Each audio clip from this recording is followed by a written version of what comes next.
I believe that I'm going to advance the kingdom of God 1 degree a day by way of what I share. What are your thoughts on that? Are there any consequences to a business for showcasing that as part of their brand? There are some consequences, of course, but the reason why they don't share it is because they don't have the skill to. You will not be successful in modern society if you don't master the skills of creating content, period. So many people I see never get past the $1 million mark because they're treating their company like a job. I had a $65 million month. I believed that I was worthy of $65 million that month. I believed I was worthy of $100 million.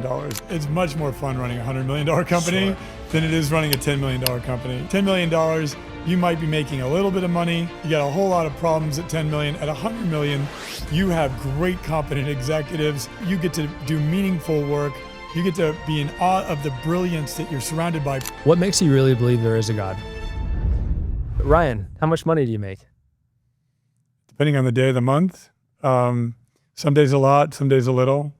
And all the money I make, though, I really don't make it. My faith requires me to be the steward of the money that I bring in, and it's God's money, so I just deploy it. I love that. I love the framing. And it's reported that you've done over $2 billion in total career sales, more than $1 billion in cumulative exits across companies that you've been a part of. And so what do you do today in terms of business and your focus and how you make impact? Today, I mentor entrepreneurs that are building and scaling their businesses in a variety of different industries, parlaying what I've learned by way of the great mentors that have worked with me, the great investors that I've had the privilege of serving alongside, and teaching them from my experience and just working directly with them to help them build and scale their businesses and make the right decisions so that way they can achieve their objectives personally and professionally. Incredible. Yeah. I want this, so the goal of every Insider Sessions episode is to make it a step-by-step tactical playbook for 8 and 9-figure businesses from the founders who built them. So today we're going to go through the journey of scaling a business in the stages of 0 to 1 million, 1 million to 10 million, 10 million to 50, 50 to 100 and beyond. And so at those early stages of going from 0 to 1 million, you just mentioned 18 steps need to happen in the correct order to really scale paid ads. So do you think that it's smart to start there at that stage of business, or what are the steps that you find that most businesses can follow to go from 0 to 1 million? So I started with a bit of a brand, not a very prominent brand on social media, but I had a couple 100,000 unengaged followers following me. Maybe I would post random stuff from my personal life. Wasn't really focused, not a strong message, but I did have a starting place there. So I started with social media, and then I got a little bit of momentum. And as soon as I could hire a person part-time to start doing paid media, I did, because I didn't have a strong enough brand with enough following and enough engagement to really support a business on my own social media. Now my social media is a much more important aspect of my brand. But prior to today, it was how fast can I get paid media going, because I needed an influx of people I couldn't really lean on. So to answer your question, do I recommend people get into paid media? Yes, I recommend they get into it right away and start working on that acquisition channel. You have to get one channel working really well. I didn't like utilizing social media as my acquisition channel because I'm not very skilled at social media. So I'm not a natural born influencer. That's not my gift zone. But I could engineer paid media. So I'm more of an engineer by my training. So I thought paid media would be a much easier set of skills for me to obtain, because social media was a little bit fleeting. But I know people that don't do anything on paid media. They do it all on social media, and they do quite well there. Yeah, I agree with that. I've found that it's really important to go from the 0 to 1 million stage to have one offer for one person, typically with one acquisition channel, and just stay focused there. And the one offer is really important because a lot of people, myself included in those early stages, you spread yourself too thin. You want to offer too many things because you have a smaller client base or prospect base that you're talking to. And then it spreads the business out. So my company, AlterCall, did over $1 million in its first year, hosting dinners at my home. So my offer was, come spend the day with me. It's $5,000. And I only have 12 seats at my dinner table. And I would host these dinners. And then from there, I took the gains from, the profits from the people that, gladly tended their money for me to mentor them and teach them. And then I built up my infrastructure from there. But it was, bed and breakfast basically at my home without the bed side of it. But we fed them, we hiked with them, we prayed with them, and then I taught them some business tactics and strategies. And that was the single offer that started Altar Call. Okay. I love that. And going back to what you mentioned, you had a brand and a reputation at that point. You already had a public exit of $792 million. And so that gave you a jump start where, I mean, myself included, I would love that offer of coming by like an intimate dinner, learning from someone with the credentials that you have. But if it's someone who's watching this, who does not have a reputation, they're newer into the business realm, they don't have the existing following, what do you feel are some of the most crucial first steps to take for starting to scale up their business? The reason why I have a brand in a best-selling book is because that was a strategy, because I started without any of the reputation. Yep. And Tony Robbins once said, and he's a person I love a lot, and I've known him for quite some time. He said, you want to influence a room before you walk into it. And that really resonated with me, because I'd walk into a room and then have to figure out how to influence them. So when I first started my career, I would book a free training at a real estate office. And I would just say, this guy, Ryan Blair, who's a successful sales trainer, will give you a free training. And if you like it, you can come to a seminar. They didn't know who I was, they didn't know anything. And I had to win them over in the room cold. And I would do that day in and day out, 4 or 5 appointments a day. So if you don't yet have a brand or a reputation, you got to get out there and you got to do it the hard way. You can also leverage other people who do have brands and reputation. So, there's no excuse in my book. If you don't have a reputation, go build one. Go do it the hard way. Get in front of people. Host events. Join other people's events. You have to figure it out. I didn't have anything. I knew that would be an asset. So as I started generating revenue, I started implementing PR strategies, implementing speaking strategies, brand strategies, book strategies, because I knew that would make life easier, but I had to do it the hard way. So a lot of it sounds like was bootstrapped. And then when you're implementing PR strategies, advertising strategies, were you working with other vendors and agencies at that time to get that going? Or were you also just bootstrapping that yourself, figuring out how to get into the PR space and these different verticals? Yeah, my first big break was on a TV show called Larry Elder, and we cold emailed them. I cold emailed the agent who later became the agent for my book, my 2 books. And so I do it the hard way to start, and then I get money from the hard way, and then I try to, get some talent around me to make it a little bit easier. Yeah. But cold emails, cold outreach, reaching out to people, figuring out, who do I need to meet that can help me solve that problem. And that was always the mindset. It still is. So if I didn't have the capital to hire a publicist, I would reach out to journalists. I'd reach out to reporters, to people connected to media, bookers for podcasts, for different media shows.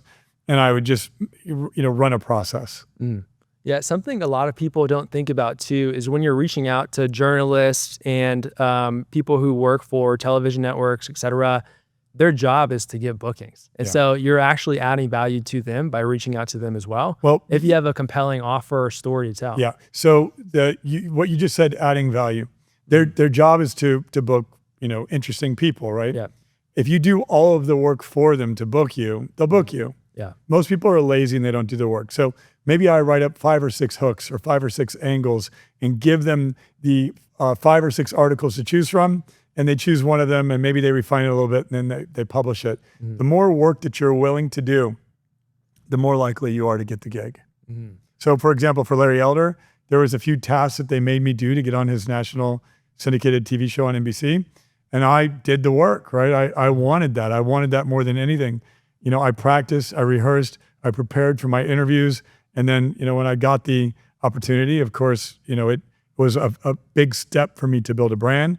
But, that was just one small thing that I did. And I've had to do thousands of different initiatives to be able to build a brand. Yeah. And a lot of people would hear that and think that was a very effective strategy to take 10, 20 years ago. Today, TV's dying. It's not as much. Even if the TV network that you go on doesn't have a huge level of reach, hundreds of thousands of millions of people, the credibility and the authority that you get from being featured on a network like that you can then leverage in your business, on your website, in your content, can still produce value in tenfold. More important is the belief that you get.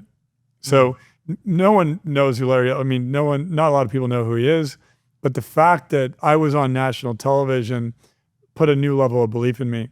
Later on, as I scaled up my sales teams, I realized that the more PR that I did, the more belief I would place in my belief bank account in my sales team. And that's priceless because every day belief gets removed from your account. So if I could add belief to your bank account, then you're going to be able to sell more. So the PR added belief to my bank account. And as a result, I showed up more congruent. I had more conviction in what I was selling. And ultimately, we're always selling ourselves. So always think about your belief bank account and then what are the things that can add to that belief bank account. PR is one of them, doing podcasts. For me, it's church and spirituality, but increasing your belief increases your congruence. And the more congruent you are, the more that you're going to be able to influence people to an outcome that you're seeking to influence them to. I love that concept of belief banking. And you have to have a level of belief in yourself to even reach out to the Larry Ellison show in the first place to get on. And I believe that's a huge struggle that many people in that 0 to 1 million stage have, is they don't have the level of belief that they need to think that they can shoot even far past that. Well, by the way, 1 million is a big mountain. The secret, I had a $65 million month. I believed that I was worthy of $65 million that month. I believed I was worthy of $100 million. In fact, I soon set my sights beyond that, and then I sold the company. Why did you believe that? What caused you to have that belief in yourself? Maybe I'm a little crazy, right? I don't have a connection to money that most people don't. To me, it's just keeping score. It's all a game, and it doesn't shape me. It doesn't define me. My identity is not connected to the amount of money I make in a given month, and that's why I'm always able to make a whole lot of money and continue to make more money and help people raise their beliefs up on the subject of money, because it's just, of course I'm going to do $100 million a month in sales. Why would I not? Yeah. Now, it's hard to do that. You got to engineer, you got to figure out the right people, you got to figure out the right business model, the right go-to-market fit. It is really hard. So once you have the belief, then you got to do the hard work, but the belief is always there. Yeah. That's what I'm excited about, is your specialty is really taking businesses from more the 10 million and above stage to 100 million and beyond, and then hundreds of millions in revenue. And I think that you've taken a few businesses even past the 10-figure mark in the billions as well. Yeah. So I'm very excited to dive into that, which we're going to get into. So to more so recap the 0 to 1 million stage, you need to have the level of belief that you can accomplish this.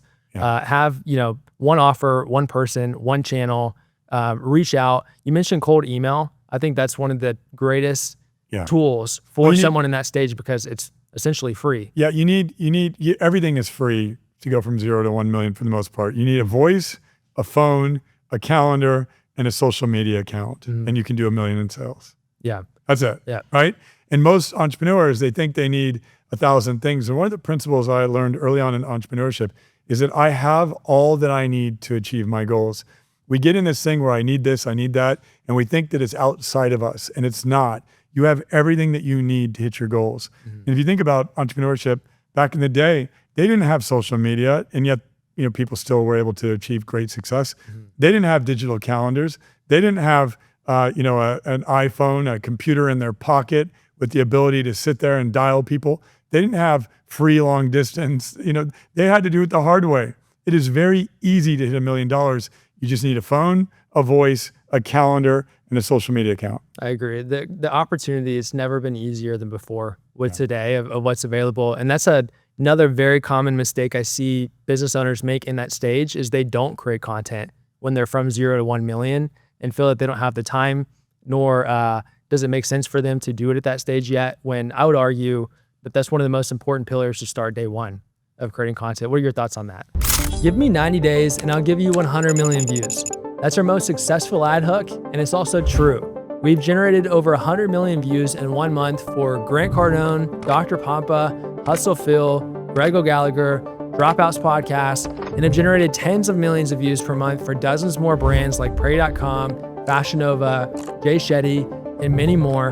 And this also works if you have a smaller following as well. Attention is the most valuable resource. So ask yourself, what would this amount of views do for your business? And if you want to know more, go to mediascaling.com and let's talk to see if it's a good fit. I was terrible at it. I resisted it. I didn't like it. I thought, this isn't me. I would say, I'm not good at that. I don't like it. I don't want it. And I realized that I have to develop this aptitude, even if it goes against my natural nature. I'm more introverted in nature. I'm not the first person to pick up the phone and share what I'm up to during the day. So I'm more introverted. It doesn't come natural to me. And like anything in life, that's the fun stuff, is learning the hard stuff, learning to do the things that you don't like doing, that you're not gifted at. That's where you humble yourself. That's where you gain the most perspective. That's where you get to know what you're made of. And so I had to lean into this. One technique that I did during COVID is I started a Zoom, and I did it every day for 483 days in a row. And so pretty soon I was just comfortable talking to a camera. And, and of course I hired a videographer, I filmed, I'd have to retake and retake and retake, and I still do. And I still have a lot of bloopers, and I still have a lot of frustration, but it's something that I have to become good at. You will not be successful in modern society if you don't master the skills of creating content, period. Yeah, I completely agree. And I'm also in the same boat with you of being more introverted. For a long time I've built my career in business in social media, but was not an active user of it myself, in terms of I never liked to post. I didn't like to put any content out there about myself either. And that's what held me back for a long time from creating. And so many other business owners feel like that as well. They don't want to be known. They want their privacy. They don't want to constantly just feel like they need to live on camera all the time. They don't feel like they have the time for it. So people who have that thought process going through their mind, what would you say to them? I would challenge it. I'm a coach. A good coach is going to, challenge your assumptions, challenge your questions, challenge your beliefs. I think that it's an excuse to play a small game. And I was playing that game too. People say, I don't want to be known. I want to be private. Is that the truth? If you had massive influence and massive notoriety and massive awareness, couldn't you make the world a little better place than if you're small and no one knows who you are and no one cares who you are? But if people know who you are and they care who you are, can that open up doors that you might be able to put to great work? So when a person says that, I think my natural inclination is they're playing a very small game. Now, you can still be private and say you don't want to be known and play a different game, but I would say that you would be more influential, more effective, and make a bigger impact if you are known. So you should be known. In fact, we need people that don't want to be known to pursue being known. Yeah. Like, you want to work with the leader who doesn't want to be the leader, but they're called to it. And so they do it because the world needs them. So the world needs more influential people that are grounded in their values, as opposed to people who want to be known for the sake of being famous. I want to be known for the sake of making an impact. I want to be known for the sake of rising people up and inspiring people. And so I have no choice but to be known in order for me to fulfill my soul's purpose. So a person who says, I don't want to be known, I think that God can put them to better use if they are known than if they're not known. Yeah. Yeah. I love that. It's something that truly is needed. And at this point, I don't think it's optional if you truly want to grow the business to the point that it can and create the impact that you want to create. It's the new modern day website. Websites are not optional. Social media and having a content presence is not optional either. Yeah, it's marketing. Like, if you want to have a successful business, you have to have some form of marketing, and social media is marketing. And it's also the new modern day business card. Yeah. Even if it's not an acquisition channel getting you a lot of new clients, people who come into your world from wherever, if you're meeting them in person, if you are cold emailing them, they're going to go check you out on socials and see, are you legitimate? Can they build trust? Are you adding value through your content or not? That, by the way, that is my view of my personal social media. And I do step out of my comfort zone. I post and I'll share the sunrise, or I'll share me at my cabin, or, me getting in, some fun or something like that. Yeah. It's a way that people will come to know you and build trust. And in this day and age, there's a lot of untrustworthy people out there. So people are craving authenticity. They're craving to trust the people they do business with. And it's a way that you can show who you truly are to people, so they know whether or not they should do work with you or not. Yeah.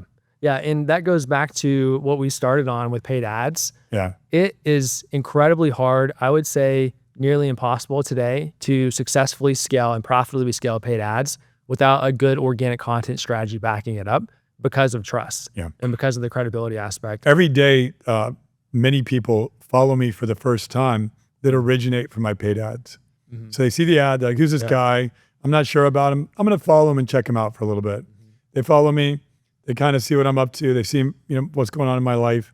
I share a few things here and there. Maybe I'm out to dinner with my wife, or maybe I'm having fun with my son. And they go, okay, this guy seems interesting. I'll talk to him. So it is the new brochure, but it's a brochure into who you truly are. And I embrace it fully. It's a part of me now. And it's something that, I'm getting better at. On a 1 to 10, I'm probably a 6 in comparison to the people who are really good at this stuff. And I'm working to close the gap between where I'm at today and some of the people that are best in the world at the subject. Yeah. Well, for what it's worth, I love your content. Yeah, I think you. You're great. It's and I think you're building a cool movement, and a lot of people on socials sound like others. You have your own unique voice. Thank you. And you're carving your own path, which I truly appreciate. One of my clients said that I'm crazy. He says, you say stuff on paid ads and on your social media that is crazy. It is straight up crazy, and they love it. So I'm out there sharing my values. I'm sharing my beliefs. I believe that I'm going to advance the kingdom of God 1 degree a day by way of what I share. And so, I have a bit of the audacity to share God's work in my life. And I'm really not trying to make myself famous. I'm trying to make God famous. That's my secret agenda with what I'm sharing, that, I'm doing everything I can to glorify God and his work in my life. And I need to use these tools to do that. Yeah. Yeah, I love that. Because also in the business space, you're one of the rare few who combine the word of God and his glory behind your message. A lot of businesses don't want to breach that subject and talk about God, talk about their beliefs. What are your thoughts on that? Like, do you feel that people should be scared and held back in any way? Are there any consequences to a business for showcasing that as part of their brand? Well, yeah, there are some consequences, of course, but the reason why they don't share it is because they don't have the skill to. And the reason why they don't have the skill to is no one's ever really led the way to explain to people that you can indeed share in such a way that invites people as opposed to repels them. You can share in such a way that attracts people towards you that are in alignment with your values without, repelling people or sounding fake or sounding like you're using God's name in vain or you're using God's name to make money. So, also when you do share, your spiritual path, you are going to invite people to attack you. You're going to take arrows. You're going to invite people to criticize you, to judge you. And the enemy, in my opinion, in my faith, there's a dark force and there's a light force. The enemy is going to try to stop you. And so a lot of people don't share because they're afraid of the ramifications of sharing or because they don't have the skill to share.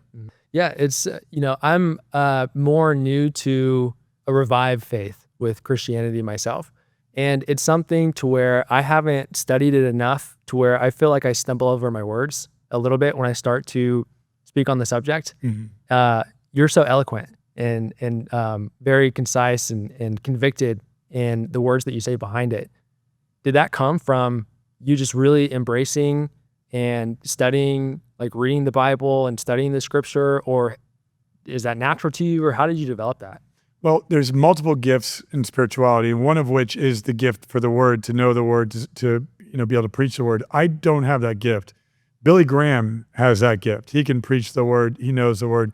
He's no longer with us, but he was an encyclopedia. I admire him. And when you watch his speeches, it's like, wow. I don't have that gift. Maybe it's being developed in me. Maybe I'll obtain it over time. I do read the word every single day. I have the gift of testimony, of authentically sharing my testimony and my experience and how God has changed my life. And so I share my testimony. That's my calling. I'm studying the word every day. I'm a junior when it comes to the theologians out there. That's not my lane. My lane is I know God. I've experienced his miracles in a variety of different ways. I have conviction that God exists, that God has made an impact in my life, and he can in yours. And I'm here just to share that conviction. I'm not the most eloquent speaker on the subject, nor am I the most knowledgeable, but I will share the most. What's one top experience that you've had that brought the conviction where you say you truly do know God? Oh, I've had many. Well, the times when I've been at rock bottom, where I thought it was over, I thought I was done. I begged God for forgiveness. I begged God to heal me. I had addiction. I was suffering from addiction. I was suffering from the pursuit of lust and of pleasure, and I didn't like who this guy was. This programming was flawed. It was broken. It was destructive. It was damaging myself. It was damaging others. And I said, God, I don't want to be this human being anymore. And in that moment, I get emotional sharing it. He picked me up. And there's other moments. My mother was in a coma for 2 years, and I was about to take her off life support. And I prayed to God, please, I don't want to take my mom off life support.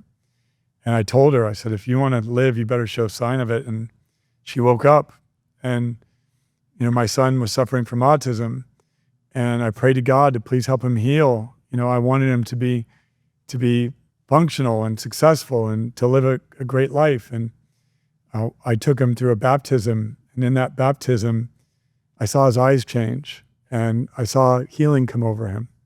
And he no longer suffers from the symptoms of autism like he used to. And so I've seen countless miracles in my life and in the lives of many people that I've prayed with. I've been in prayer circles and watched miracles occur. So I have unequivocal evidence in my mind of God's work in my life and in the lives of others. And those are the big things, but the small things too. There's time where I'm frustrated, I'm struggling, and I just surrender and I put my life in God's hands and I let him do the work, and miracles occur. And I see it happen all the time in the environments that I work in, with the companies that I support. There's times where they're out of money and we're praying and a check winds up coming early, or payment gets made early and, comes just in time. And so I'm praying with my clients all the time. We're trying to invoke God in our work in many different ways, and we see the results of that in miraculous ways that cannot be quantified. Yeah, that is miraculous. It sounds like in those experiences, your prayers were answered quickly in a concise time frame. What about so many who feel like their prayers are going unanswered? There's many prayers that have been answered just in time. There are prayers that haven't been answered. And that's a common occurrence for all of us. We have to look at ourselves and the way that we're praying and what we're praying for and from what place we're praying from. If we're praying to learn and to grow, to become better, to sharpen our skills, to become the person capable of what we're seeking to receive, that prayer gets answered. If we're praying to grow in our belief in our Heavenly Father, that prayer gets answered. If we're praying to become better versions of ourselves, those prayers are answered. When we're praying for a shortcut, oftentimes, God doesn't answer that prayer because he wants you. He is your Father. He is a great Father. He wants you to grow. He wants you to develop. He wants you to become wiser, to make better decisions. And so if you're willing to do the work and pray, your prayers are often answered. And that's what I pray for. I pray to become the person capable of achieving the success that I'm seeking.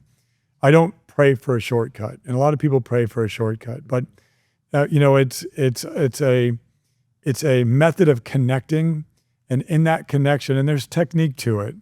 And as you develop the technique and you develop the method of connection, you're more connected, and the more connected you are, the more your prayers are answered. What's the difference between praying for an outcome that you desire versus praying for a shortcut? Well, I want $1 million, and I pray for $1 million, right? And God can drop $1 million worth of gold in my backyard right now. He made it rain for Moses, right? Loaves came falling down. And so why doesn't he just drop $1 million worth of gold in my backyard? Well, he wants me to earn that gold because, yes, he may have already seeded me to receive $1 million, but he wants me to earn that $1 million. So I must take action.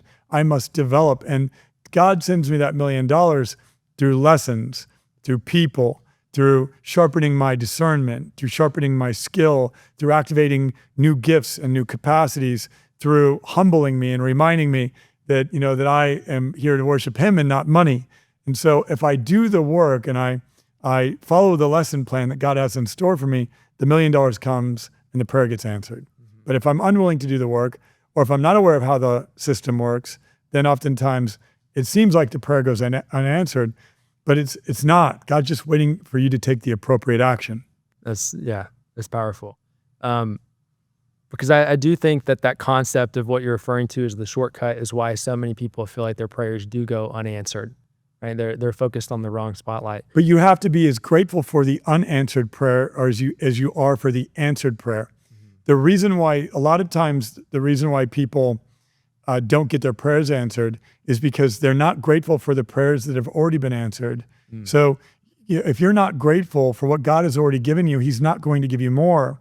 So most often it's an absence of gratitude that hinders them from going to that next step. If you're grateful for the air that you breathe, for the moment, the technology that's connecting us, if you're grateful for the food that you eat, if you're grateful for what you do have, you're signaling to God that you're ready for more.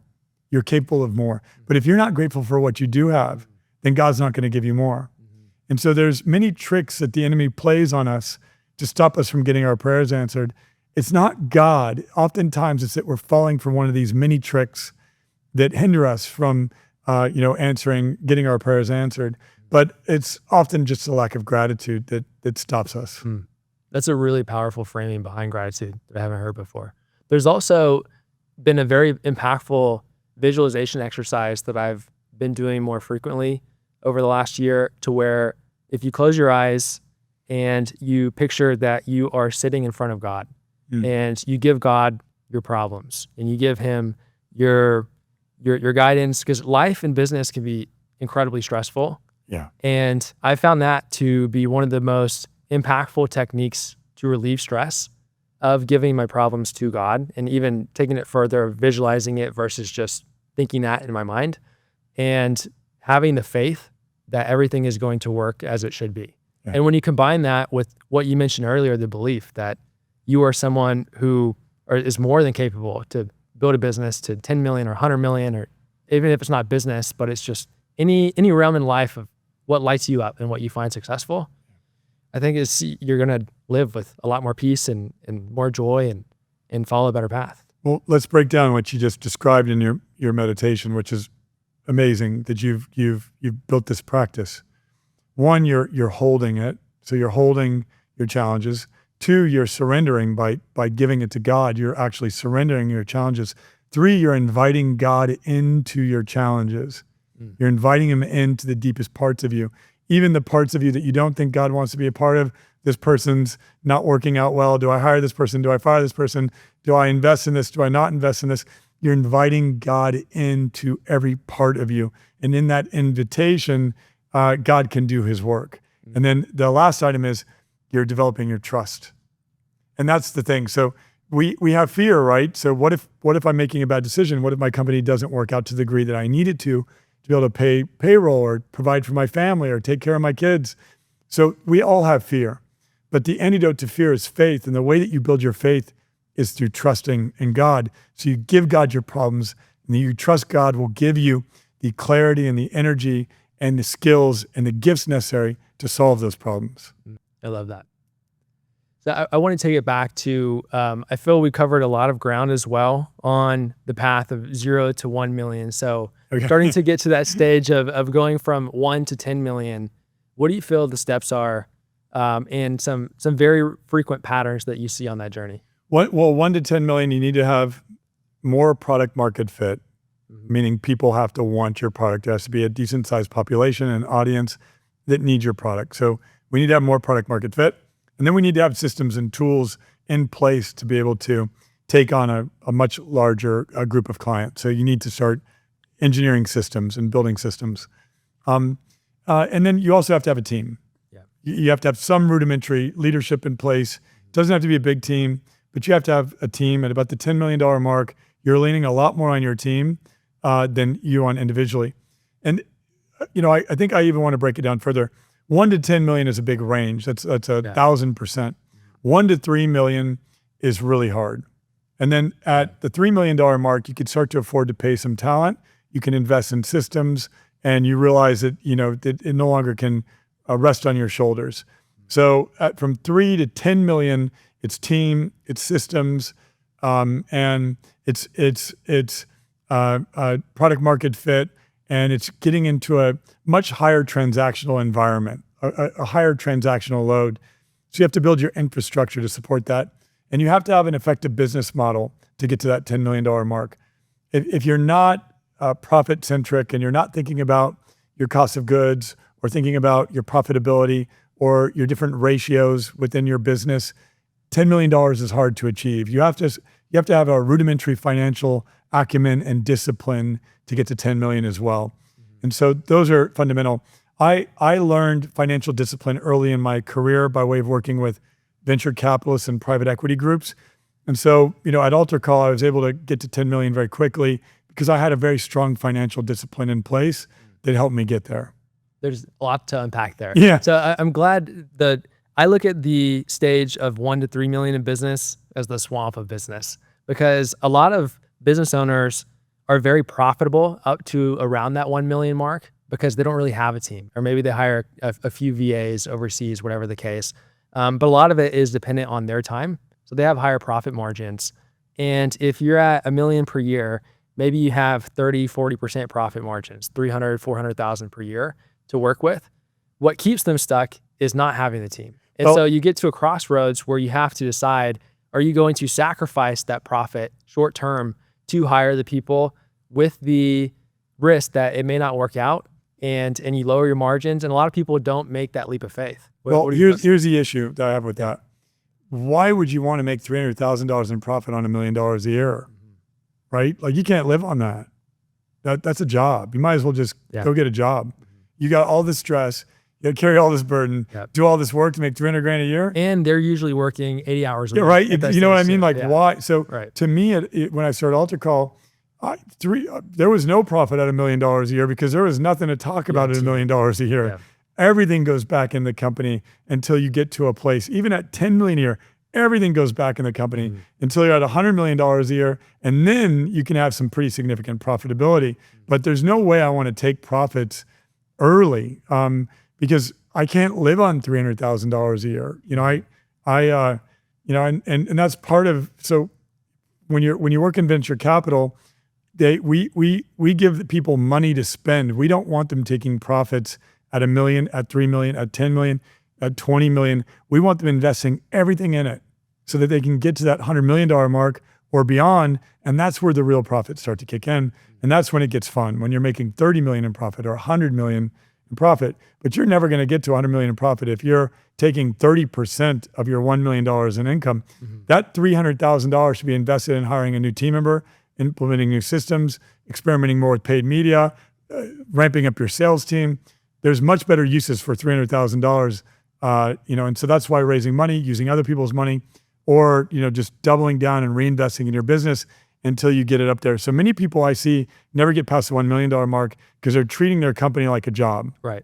Yeah, and I've met a lot of business owners who have been around that 1 to 3 million per year stage for 5, 10 years because of exactly what we're talking about. Yeah. They treat it like a job. They have a higher than average income, but they're stuck. And they're also burnt out after doing it for that 5 to 10 year period because they don't have the team to operate and run the business for them. And so it's still, when you're looking at it from a multi-decade view, it's still a short-term play. Well, and let me tell you why their math is wrong on this. So they think $300,000, that's nice, right? I think if I hire 2 people with that $300,000, $150,000 a year each, and those 2 people are salespeople, for example, and they make me 10 times what their salary is. So that's 1.5 million and 1.5 million. So I'm making, on that $300,000, I'm making an additional 3 million. Yeah. Right now, with that, where else are you going to get a return like that? With that, what's that? Where else are you going to get a return like that? Right. So I'm hiring salespeople. I don't want to simplify this in that scenario. And frankly, I have salespeople on my team now that make me a much higher return on their salary costs than 10x. But I'm giving you the way I think about this. is when I hire people, I have an ROI analysis on every individual that I hire, and I have a thesis on that. So I'm not taking money out of my pocket by hiring these people. I'm hiring people that are going to yield me results and generate either income or cost savings, right? So every human being in your company should either drive revenue or drive efficiencies in the business that help you drive revenue or help you reduce costs. So every employee in the early stages is they're profitable. They should be profitable very quickly. You do have to bear the burden to get them ramped up and to get them profitable. But I have an ROI thesis on every employee I hire, and I work really hard to get them to a return on investment for me. So I don't see hiring and investing in my team and my infrastructure as an expense. I see it as an investment. Yeah, that's the entire mindset shift right there. Is employees are not an expense, a sunk cost, a liability. They're an asset, they're an investment, and you're going to get a higher rate on return of what you pay for payroll or contract if they're 1099 or whatever the case. There versus anywhere else in the market. So that's the philosophy, but to actually implement that philosophy and to make that philosophy work, that requires a lot of skill. Because you have to be able to hold people accountable. You have to tell people, hey, I hired you. If I hired you for $100,000, I know you make a lot more than that. And let's say you're starting your career. I'd say, Logan, I'm hiring you for $100,000 a year. That's roughly $8,000 a month. I expect you to generate $80,000 a month. And you're going to say, well, how do I do that?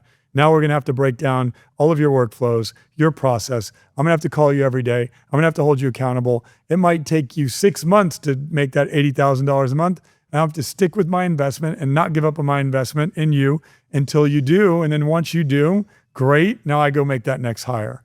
So they just don't have the discipline, the skill, the communication, the leadership, the process engineering to get that person to go from an expense to a profit center. And so that's the skill gap that they have to close. And that comes down to management, which a lot of business owners say that they hate managing people. And usually those are, again, business owners between the 1 to 10 million per year stage. And that's on them. It's not on the people they have. It's their fault if they hate to manage people. So I want to dive in on that, but first go back to, you mentioned that, especially in the earlier stages, but really throughout business, you have an ROI analysis, a return analysis that you calculate for every employee that you bring on. Do you have a framework for that, or how do you approach? Every team member is different. So like, for example, I'm hiring a sales manager right now. The target compensation is $300,000, of which about 50% is bonus. And so I need to figure out, all right, how do I pay him that $150,000 bonus? Well, I'd like to pay him the $150,000 once he recovers my $150,000 investment in his payroll, plus benefits and everything else, some factor, right? So I don't want to give him the $150,000 if he does nothing. I want to give him that $150,000 once he's recovered. $150,000 times 5, let's say, maybe he's bonus eligible for 25% of the bonus. So I'm structuring, my framework is I create an incentive structure that drives the behavior of the person to generate the profitability for me. So that's step one, making sure I incent them accordingly. And every employee, I look at their incentives, I look at their role, and I structure their compensation and their first 90 days to generate the highest probability of them getting to profitability. So every employee, whether I'm hiring a person in the finance department, okay, how are they going to improve my AR so that way they're paying for themselves? How are they going to improve my cash flow so that way they're paying for themselves, times 5 in cash flow? If I'm hiring a person in customer service, how are they going to retain clients more effectively? How are they going to create a client experience for me that is going to make it more conducive to my clients expanding their relationship with me? So every role has a thesis to it. Every role has unique compensation connected to it. And I try to align those incentives with the behaviors that I want. And then, of course, I hire people and I explain to them very clearly, these are the behaviors that I'm seeking in your role. These are the objectives. And then, of course, I'm working with them hand in hand to make sure that they behave the way I need them to behave to achieve the objectives I need them to achieve. So that way I have the profitability. So that's the framework that I look at. And I developed this framework over 30 years in business. So that's basically the way I do the math in hiring. And that's why I can scale very fast. And I can also attract very talented people. And I can motivate those talented people to achieve, pretty extraordinary results. Yeah, I immediately, even watching your content, this is not my first conversation with you. I think your greatest characteristic is you're an incredible leader. And you can see that right away, like you exude it. And I think Thank you. that's probably what's so impactful about you. I've met some of your team. Your team is incredible. You bring in really, really talented people into your ecosystem and your sphere. We're going to dive into that too. But going back to being in the swamp of 1 to 3 million per year, you mentioned that you have to take those profits, reinvest, make those early hires. There's variables depending on what business and industry you're in. But what are some of those most crucial early hires that you think is most strategic for, majority of businesses? Most businesses fail to generate, to figure out their revenue systems and their revenue operations. That's the area I focus on first. Sales solves all problems in all businesses for the most part. I know someone watching this might say, no, it doesn't, but 99% of all businesses are going to improve if you just add more revenue to them, right? So let's go work on that first. Where I see entrepreneurs make the mistake is they don't like doing that. They like working on building the product or, on the infrastructure or building the website. And my mind is, I need to get my revenue engine firing at, 8 of 12 cylinders as fast as possible. And then I need to work on the other 4. And I put my energy on revenue operations until I have that effectively scaling. Now I'm putting 80% of my energy on revenue ops, and then I'm putting the other 20% to make sure that as the revenue comes in, it's being served, right? In early stages. And then as the revenue starts scaling and moving up, I then move my energy toward the other aspects of the business to make sure that we don't break the business too much by adding too much revenue. Is there generally a marker, like a revenue level or signs that you look at in the business where you start to make that shift and put more towards the product, the service, the back end versus the front end marketing and sales? At every level up, it's like a stair step. So you move up, a level, and then you got to go work a little more. And then you move up a level and you got to go work a little more. And there's checks and balances within your ecosystem that you're building. And the checks and balances are going to be felt by way of customers leaving, complaining, asking for refunds, or team members leaving, complaining, or being burnt out. So there's all these checks and balances. As you push the revenue button, the organization will tell you where it needs to work. And then, so at each level, you got to do engineering. So just think of it like I'm engineering this level up, and then I'm going and engineering in here, and I'm constantly engineering at different levels. The main levels are, 1 to 3 million, it's the hard way. 3 to 10 million, there's a lot of engineering being done on the system side. 10 million to 100 million, it's a lot of engineering. But I, as the founder, am always focused on the number one problem in the company, the number one bottleneck in the company, and I never take my eye off revenue. One mistake I see founders make is they want to outsource revenue. They want to hand revenue to someone else, defer revenue. Hey, if you could just go make me $1 billion on the revenue side, it's much more fun to hire. It's much more fun to hang out, and build infrastructure. That's the fun part. And usually when they do that, there's like, okay, do it. They don't even provide any training, any guidance, and they rush them into that role as well. Yeah. They hire the sales manager and say, okay, here, it's for you now. And then I'm going to go work with the people in the warehouse. I'm going to go work with the engineers because I love doing that. I don't like building, the sales front. You can't outsource your problems. You have to own every aspect of your business. You have to be involved. You have to be in the weeds. You have to be into the details. I've had to learn that the hard way. I've had to develop the characteristics to roll up my sleeves and get into the weeds of every detail of the business in order to scale it. You can't just outsource your problems. The other mistake people make is they hire experts. They think, I'll hire this person from Meta and they'll go do it better than me. You are the founder of your company. You are the foremost expert in how your company works. There's no one that's going to come in from the outside and do your business better than you. Yes, you partner with people that have skill and experience from formidable companies, but you need to partner with them, and you can never lose sight of the different practice areas that make your business tick. Many people I know, they hire the sales manager that came from this big company, and they go down a notch, or even things fall apart, and they have to come back in, and they're constantly spinning plates because they don't realize that you're a founder. And a founder should be connected to their business, and they should be connected to every aspect of their business. They don't understand the role of a founder is to be connected to their business, to know their numbers, to know the problems going on in the business, know the key constraints, know the levers that need to be pulled, and to make decisions, and to remove blocks, remove barriers, and to move the company forward. And you can't outsource that or defer the decisions necessary to do that to others. You have to be a part of those decisions. Yeah. You also mentioned the early hires in that phase of business should be focused on sales. One of the most challenging phases that I've gone through and now thankfully gotten out of is getting out of founder-led sales. That was my job for a year and a half. I was taking majority of the sales calls, bringing in majority of the business. Yeah. I had multiple failed attempts of hiring sales reps and not being able to pass off calls and having churn in that role. And it was a process and it was a challenge. And I meet a lot of other people who are in that phase as well. And they're the founder, they're still taking almost all the sales calls and they have a real challenge with that as well. So do you have steps, frameworks that you tend to follow that you found to be very successful out of scaling out of being the sales rep of your company, taking all those front end calls and starting to build a team? Yeah. And I've known you for a little while now, and I watched you do it, and I acknowledge you for being able to make that shift. We should always be training people in our process. So as a founder, if I get on a sales call, which I do for our larger clients, I have other people on the call with me.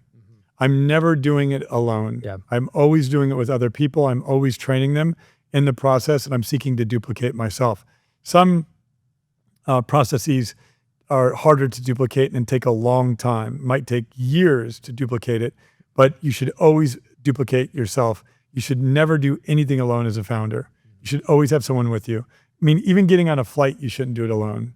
You should always be duplicating yourself and teaching and equipping people under your stewardship to be effective in whatever process you're running.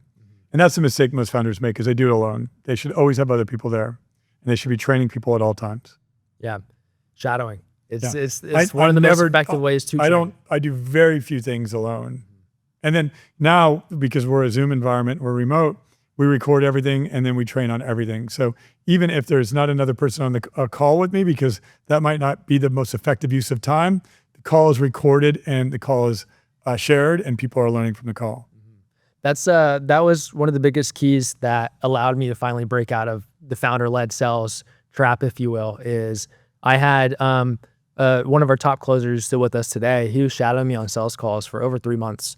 And then we're scheduling separate trainings, role plays on top of that. I started to have him take calls with some of our lower tier offers and build up from there.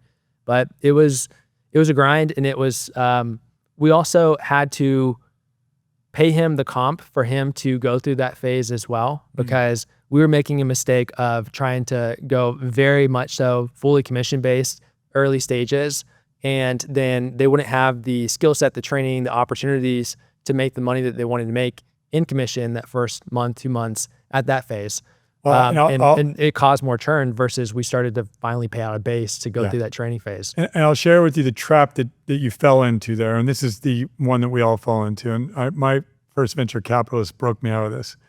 When I was 21 years old, I raised like a couple $1 million for a telecom company, and I was making $75,000 a year.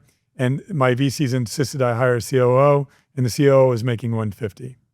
And I thought to myself, how am I going to pay somebody more than me, right? And he said, you've got it all wrong. You make your money in equity. Your team makes their money in cash.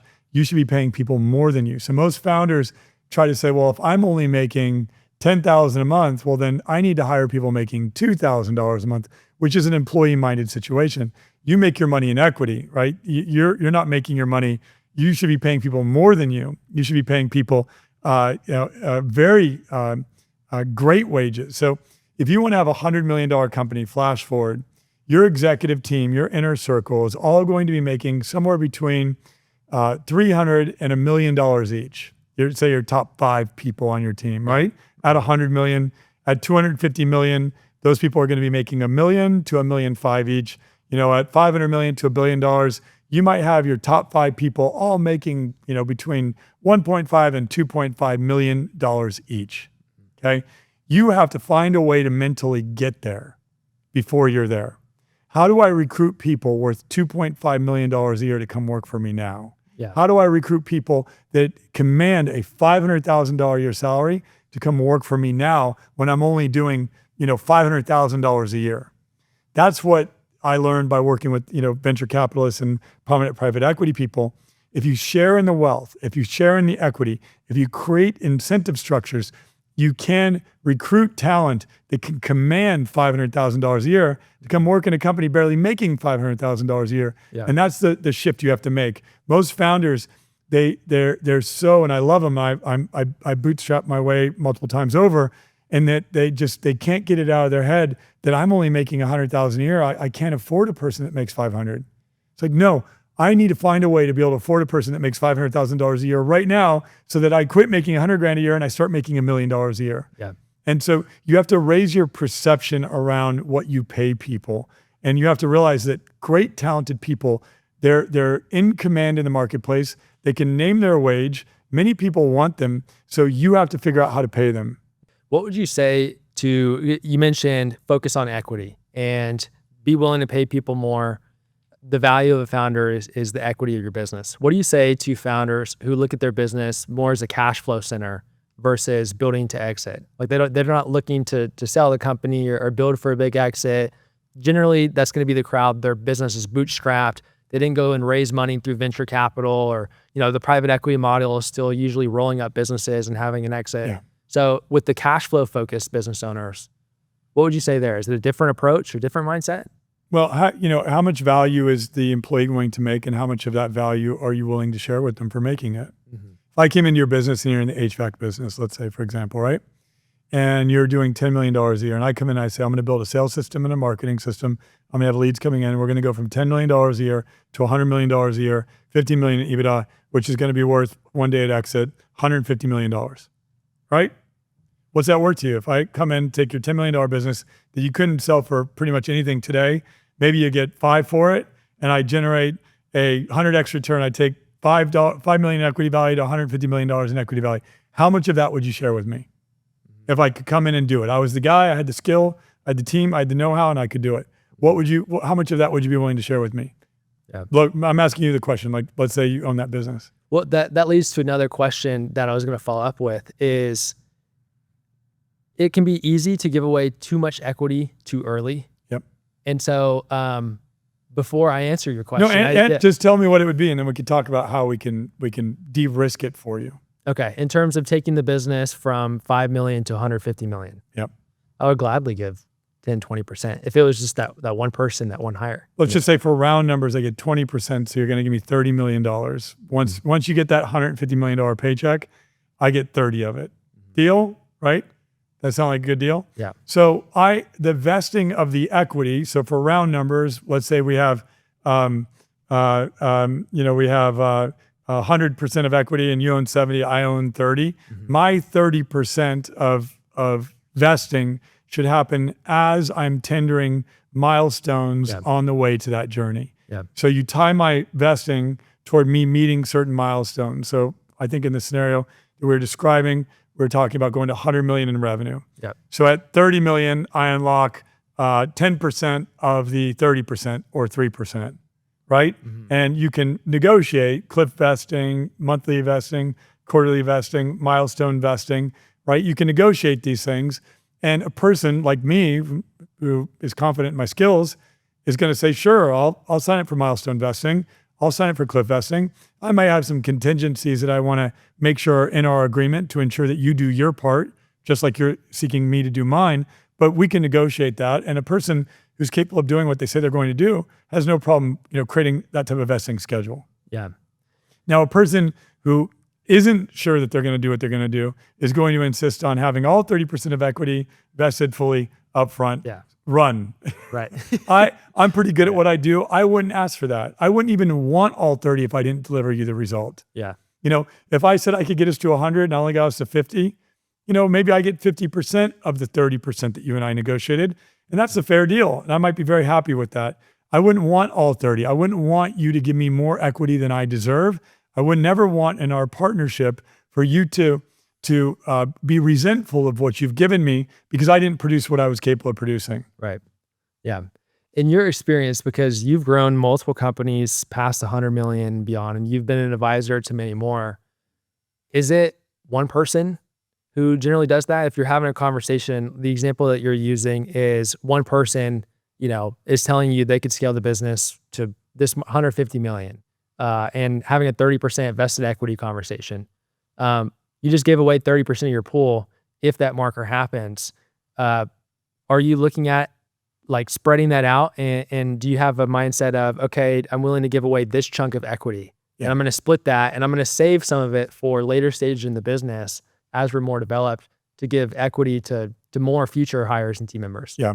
And so in the scenario I gave you with an HVAC company, and I know that space pretty well, I would command a large percentage because I would put it all, on the table for milestone investing because I can produce those results. I'm doing that right now in other environments. So one person can be a game changer in a business if you have a person that's highly skilled in sales and in marketing and in driving revenue.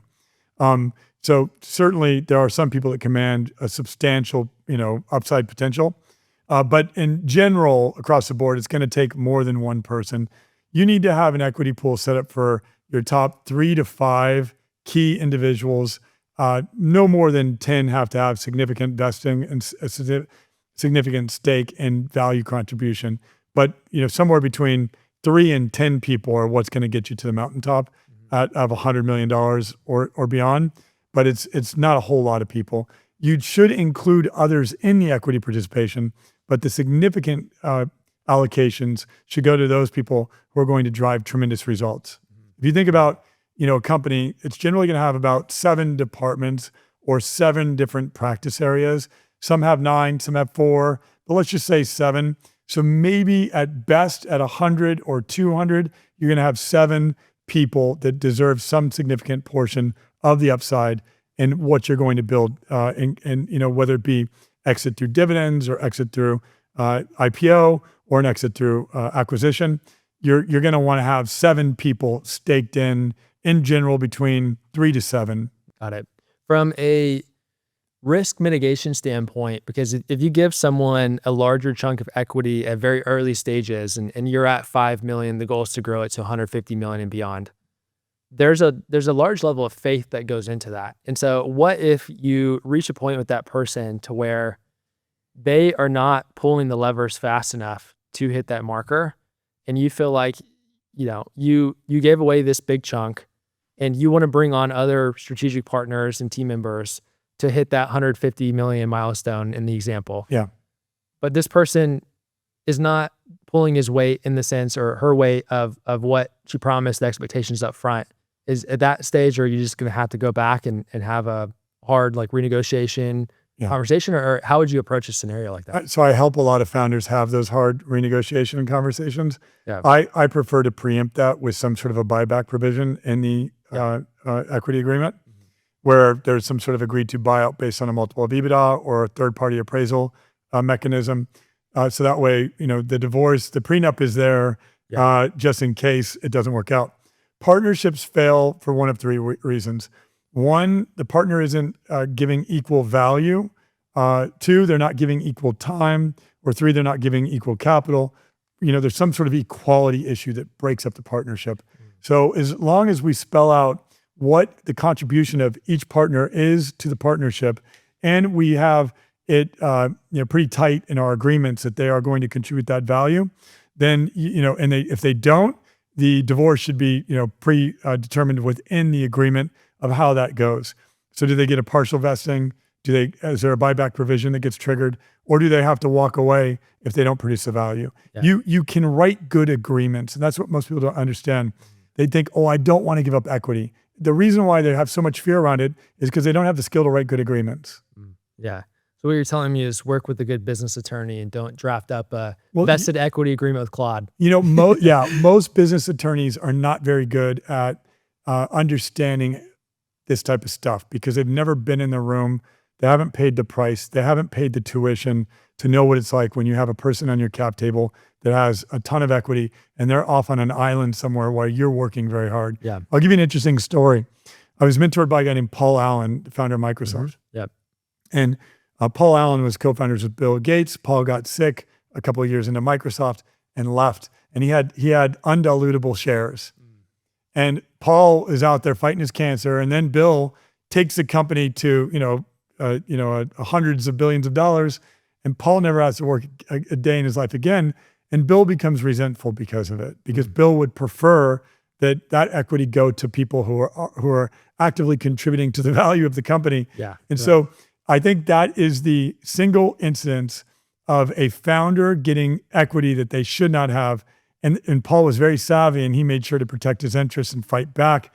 But Bill wanted his chunk of that, but Bill could not unseat Paul from that equity because of the way the agreement was written. Mm-hmm. That equity that Paul got is probably worth hundreds of billions of dollars today, and it was all given to him with less than a few years worth of work.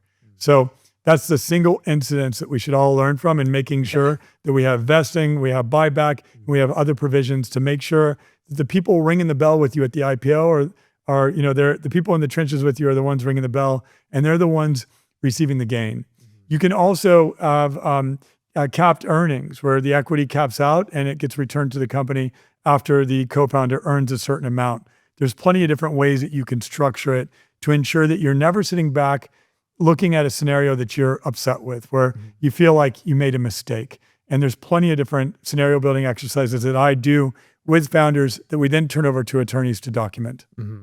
Got it. Yeah. There's a lot of angles that you could take, which also leads to a lot of mistakes that you can make. And you're saying most business attorneys don't truly have the experience and the savviness to approach these types of agreements and conversations. So as a business owner, outside of Ryan Blair, who else do they go to? How do you learn this and make sure that you're structuring agreements properly? Well, good board members, good venture capitalists, good investors have seen it all. We've seen the problems that many of these different things create in the environments. We've seen companies fail because of this. So I'm going to insist that we document this a certain way if I'm on your board, or if I'm your advisor, because I've just seen, I've been in the trenches. I've seen the problem go bad. There are certainly some attorneys that have been there too, and that are wise because of it. But wisdom generally is obtained through paying the tuition. Yeah. So the good VC, or in my case, the advisor, or the investor, or the partner, I've paid the tuition. And so I will insist that we document something a certain way, because I'm not going to pay the tuition again. An attorney has generally been on the outside of the tuition getting paid. So they're just going to kind of take your orders, and maybe they'll push back, or maybe they'll make recommendations, but they're not going to make them the same way as a person who's actually paid the tuition. Yeah. A lot of good things to chew on there. And a lot of it comes down to leadership as well, and really recruiting and structuring these very strategic hires and partnerships in earlier stages of your business. So what are some of the best recruiting frameworks and little tips, tricks, hacks that you found of bringing in incredible talent into your world? Outside of, obviously, we talked about a lot with how you can recruit someone at an early stage of the business who's worth $1 million a year. You can't pay him $1 million a year, but how do you even find that person in the first place? One, you have to have something interesting, a brand, a idea, a vision. So you have to have something interesting. Talent wants vision. They want opportunity, right? You have to have a big opportunity to get big talent. That's the starting line. Then two, you have to be talent yourself. Yeah. If you want a person that we affectionately call an A player, this is the best of the best, you have to be the best of the best. Mm-hmm. The thing an A player despises the most is working for a B player. Yeah. If you're an A player and you have a B player boss, it is going to drive you crazy, because you have a person who controls your life, and you're not able to achieve your career objectives because you're sitting underneath somebody who's lazy, lackadaisical, indecisive, doesn't take action, doesn't take risk, is not a good boss. So if you want to attract great talent, become great talent. That's step one. We want to attract them, and people are attracted to talented people. So I look myself in the mirror and I say, I have to become better. I have to become more efficient, more productive. I have to be better at prioritization, better at decision-making, better at investing, right? Because I want to get even better talent in my door, because game recognizes game, right? Yeah. If you're on a basketball court, you recognize a fellow player that knows how to play, and you want to play alongside that person. Mm-hmm. So become that person. That's the inner work, the personal development work, the executive work that you have to do.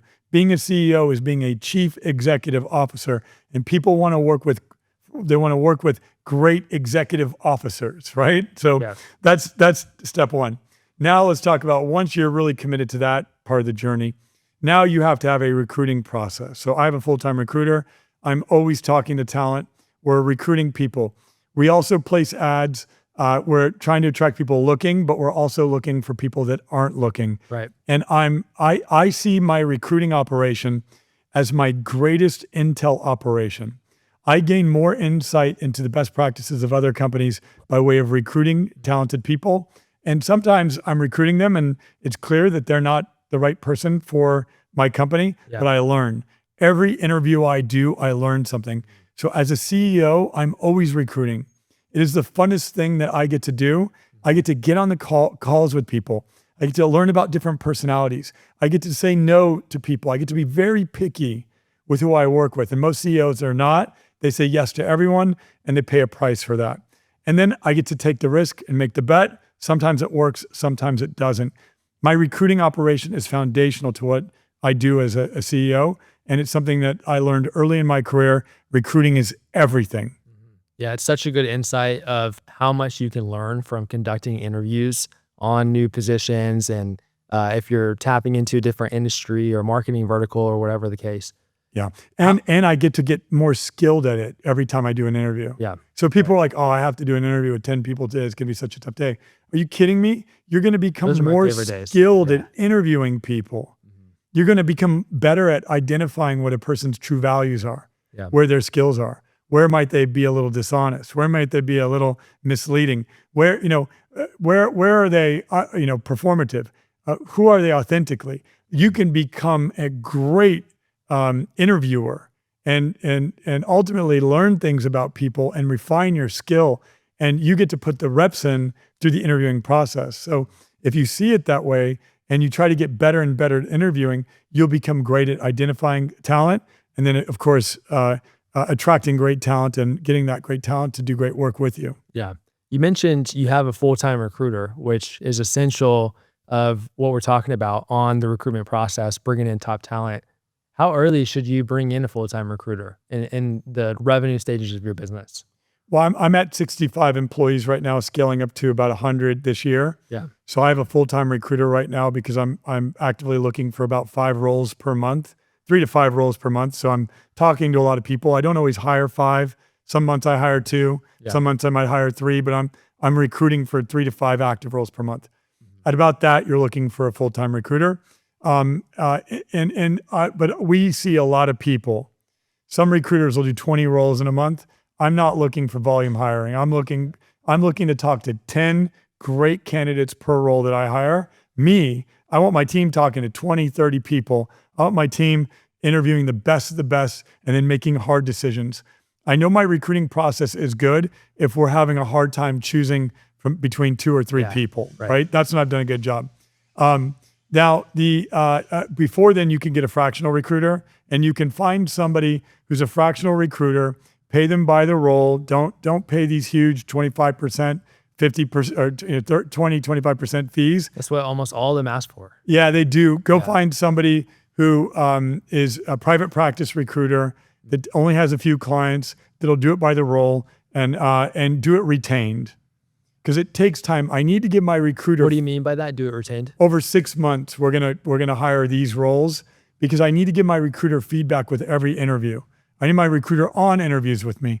I need to really work with my recruiter to make sure that we have a chemistry and a style, and they know who's going to be a good fit. They know who's not, and it takes a while to work that out. Yeah. So I would engage if I couldn't hire a full-time one, I would engage a fractional recruiter over, say, 6 months to fill a few roles, and then work with them hand in hand, giving them feedback when they send you people that aren't a good fit for you.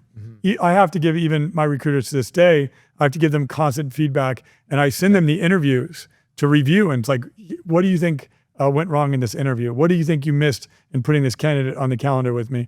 And so I have to sharpen them up and refine them and skill them up as to what I'm looking for. And that's a process that I have to do on an ongoing basis, even with my full-time recruiters, let alone if I'm working with fractional recruiters. Yeah. And so when you are sending over an interview to your recruiter for a training opportunity, you're not leading with, hey, this candidate wasn't good for these reasons, you're first asking them, what do you think was missing in this interview? Like what was missing in the screening process without mentioning any of your own notes first? In a recent case, I sent the interview and I said, I'm not sure what you guys saw in this candidate. Yeah. Watch this interview, right? Watch this interview and tell me if I'm missing something, because I could be just totally wrong. And so I give everyone the opportunity to correct me if I'm wrong here. And they came back in this particular case and they said, you're right, the candidate wasn't prepared. And, and they agreed with me and they closed out the candidate. But I was willing to, maybe I missed something, or maybe I was, not at my best, and maybe the candidate deserved another interview, and let's give them another chance, because maybe that wasn't their best form. In this case, they concluded that we should close out the candidate, but I would have given the person another shot if they said, hey, he showed up, a little bit, wasn't, I didn't give him plenty of notice on the interview, and, and maybe there's some complications, let's give him another shot. I would have given him that other shot. But so I'm always seeking feedback to determine if my model is accurate, because my model of reality, can get bugs in it too. And so I want my team to correct me when I'm wrong. Yeah. When it comes to providing feedback and training to team members in general, do you follow a specific framework and approach, or are you, obviously there's variables, but are you just directly sending them the feedback? Are you taking that approach of asking them like, hey, where do you think this could have been improved first? Like, how do you approach that with your team? I'm not often satisfied with anything going on ever. Yeah. But I'm not dissatisfied with them. I just think we could do better. I think there's a level that we've yet to achieve together. We're playing in third gear, and I know there's a fifth gear out there, and I want to get there. I want to get there in every aspect of my business. And so I'm not telling them I'm dissatisfied, and I'm grateful for them. I'm grateful that they're helping us engineer at the level that we're engineering at, and I want to get to the next level. So I'm looking all the time in every aspect of my business, and I'm sending feedback saying, what could we improve? Where are their bottlenecks? Where are their key constraints? How do we get this optimized? And I'm running experiments. I'm investing constantly and seeking to shift different aspects of the business, whether it be hiring, systems, scaling up. So, that's the nature of my personality, because I want to build a more efficient company all the time. And I'm also moving toward conflict, and I call it constructive conflict. I want to have conflict around, so I design a system to have checks and balances. And in those checks and balances, you will have conflict. And in that conflict is an opportunity for us to get better. And so I see conflict and constructive conflict as a gateway to strengthening the muscles of the business. So I'm constantly, having passionate discussions about disagreements, or about things that are ineffective, and different ways that we can improve it. And those are the environments that I operate in. That constructive conflict, that constructive disagreement is what is going to create the next level of success in your business. Yeah. I'm not looking for it to be a friendly, passive environment and a tranquil environment. I want to move fast. I want to break things. I want to have conflict. I want to have disagreement. And that's where we emerge as our best. Mm-hmm. Yeah. You have another framework, start with love. When you're giving constructive feedback to someone, and more so in a group setting, right? Because a lot of people talk about give feedback in private, praise in public. But I believe you may have some differing thoughts on that. I do. Can you tell us more about that? Well, if we're on a basketball team and you threw the ball into the stands, would I blow the whistle, stop the game, and take you into the locker room and say, Logan, I hope you're having a good day. What's going on? Yeah. I'd say, what'd you do? Right? Like, I'd blow the whistle and kick you out. I'd bench you or send you to the locker. Something would have to happen, right? So there's a time and place, but sometimes we need to receive criticism publicly. Yeah. Especially in remote companies. Yeah. I can't blow the whistle every time the game's playing to give feedback. Now, I can give you that feedback in a way that's constructive. So one, I connect you. Two, I try to call you forward to a higher version of yourself, your higher self. I'm not criticizing you. I'm not focused on the who, I'm focused on the what. John Wooden taught me it's not who's right, it's what's right. So when I blow the whistle, it's about the what, not about the who. Yeah. And I'll call a person forward. Hey, we're better than this. I've seen you play better than this. Come on. And because I love my team and they know I want them to play at their highest level that they've ever played at, I have the trust to call them forward, and they thank me for it. Yeah. You know that you know that you have the right team when you call people forward and they thank you for it. If they don't thank you for it, you have ego on your team and you have a team that's not constructed correctly. So I spend a lot of time constructing my culture, and I spend a lot of time calling people forward, and I give them permission to call me forward too, and they do. Now that's I'm constantly calling people forward. I have a guy on the way in. We're closing out our month right now. He just got off vacation, and he kind of coasted in after vacation. I'm on the phone with him. I'm saying, "You're coasting. What are you doing, man? I've seen you in fifth gear, and I've seen you in neutral, and I feel like you're in neutral." And it activated him, and he's moving quicker now. And he's like, "You're right, I am. I'm moving quicker. I'm in the game. Let's go." Sometimes we need to be called forward. We need a coach to see in us something we can't see. We need to know when our shot's off. We need to know when we picked up bad habits. We need to know when we're off basis, right? That's what a good CEO does. They coach their team, and they call their team forward. They see their team when they're great, and they see their team when they're not great, and they have permission to call their team toward greatness. Yeah. This is so powerful. What is your thought process? Because a lot of people are on one end of the spectrum of, in this business, we're family, and they're very close, family oriented, very good friends with everyone they work with in the business or their direct reports. And then you have the other side of the spectrum, like Elon Musk thinks it's a handicap. You should not be friends with your close executives, your team members. At least I've heard him quoted on that. Where do you fall in that spectrum? What are your thoughts on that? In the middle, I'm not on the Elon spectrum where everybody's expendable, and he has this mode called demon mode. Yeah. I don't have demon mode. I don't want demon mode. I want to embody the fruits of the Spirit in the work that I do. And in Christianity, we have this concept called the fruits of the Spirit. It means we have to embody love, peace, patience, goodness, kindness, gentleness, faithfulness, self-control, right? So I want to embody the fruits of the Spirit in the work that I'm doing. I want to serve the Lord with joy and excellence. When we're not in excellence, I'm calling them forward, but I want to have joy too. Sometimes a family environment lacks excellence. And I'm not here to serve the Lord. The definition is nepotism. Yeah, right? And so I'm not here to serve the Lord with a lack of excellence. I'm here to serve the Lord with excellence. And that means that we do our job and we do it very well and we work hard and we produce great results because I build with excellence. I want excellence. That is the greatest way to serve the Lord. But I don't want demon mode. He can have demon mode. He will pay a price for demon mode. Maybe he hasn't paid it yet, but he will. Yeah, that's powerful.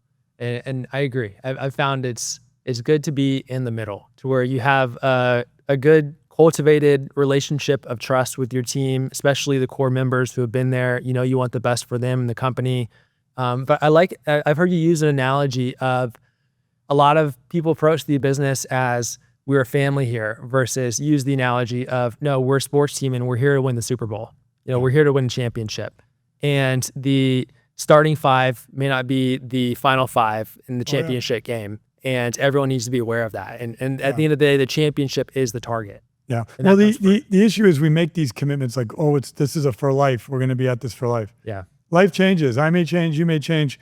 And so I don't want to set the expectations of the relationship that there's nothing that you could do that would ever, have us not be in business together. There are plenty of things that you could do or I could do that would hinder us from ever doing business together again, right? Yeah. So let's just be honest with each other.